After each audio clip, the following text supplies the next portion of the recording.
Satan in the skies is beginning to look like the world's demise. A life full of hate, fear, greed, and lies. Watch it all crumble before. Master of the Stone is the sixth full-length album from Ancient VVisdom, a Cleveland, Ohio-based duo who they cover a range of styles, and their sound has developed over the years. We can't really give them a distinct genre. They call themselves, I think, occult heavy rock or doom rock is what I would consider it. But all of it is apocalyptic in tone and definitely worships a bit of Satan or Lucifer, depending on the song. So we approach this record knowing fully who they are at this point. They sort of define themselves over several records in the 2010s, and here we get a record that attempts to be cumulative and right to the point and does a fantastic job of it. I think that if you're a fan of everything from Ghost to Danzig to whatever else you could come up with, like Townes Van Zant's Darker Side and whatnot, there's a lot to like about the range that they cover in their songs. And I think that the thing to say about this latest record up front is that it's their most potent group of songs. It's a very consistent album experience, front to back, side to side. But also, they're just hitting the song better. This is a much heavier record. It does sound like a metal record and not a alternative rock record or an alternative metal record. They've sidestepped some of the blues rock initiative of their earlier records, and now they're just playing heavy metal with a little bit of stoner doom in there.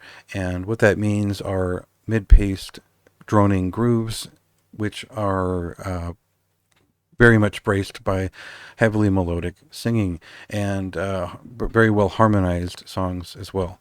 We'll cut right into one of those just to see how accessible and on the heavy rock side of things this is, while also getting a sense of there's a doom metal thing going on here. Your cries for mercy will be denied.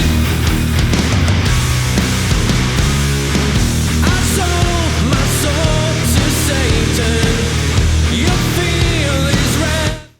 Now, it's hard to get a lot of people to take seriously former hardcore musicians when they approach something like metal. I think it's just something by the nature of the metalhead is suspicious of someone who didn't start there. But these guys have sort of proven that they've got an interesting point of view. They've been very consistent over their several records, while also exploring every different side they could come up with in terms of their oeuvre. And I think that hasn't always led to great songs, but it's always led to really interesting albums that were immersive and easy to follow.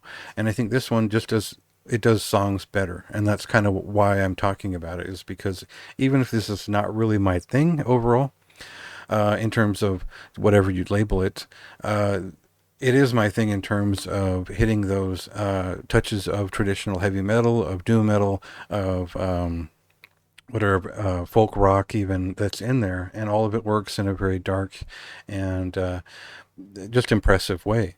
So that I don't know what else there is to say about the album otherwise. It's a fairly short review if you want to read it. I think that it's more, I appreciate where they're coming from and how much heavier this record is, basically. I think that this is kind of their first heavier, like, metal adjacent record that does really kind of go there with the doom all the way. And their talent for songwriting amplifies that to a level where this stuck in my head. It got its worm in my ear. So it's a moderately high recommendation, just because I think front to back there isn't a bad song on this record. It's a very short half-an-hour record. It's very easy to jump in and out of, and I found myself returning to it repeatedly. And I didn't really find the album art was great. That's been pretty consistent through all of their releases. Not a big fan of their album art or their logo. But otherwise, maybe some of their lyrics are very repetitive. We've heard a lot of these phrases before, and we could get back past that devotion and what else, see what else they have to say beyond that point. That's my only real criticism. I think it's a very strong record. It's one that I'll return to just to grab a catchy song here and there, and that's as much of an endorsement as I think it needs. Check it out for yourself. There's a couple of songs online right now. It comes out on the 26th at the end of the month, and go ahead and read my review if you'd like more context from my point of view. I see mountain in the skies. It's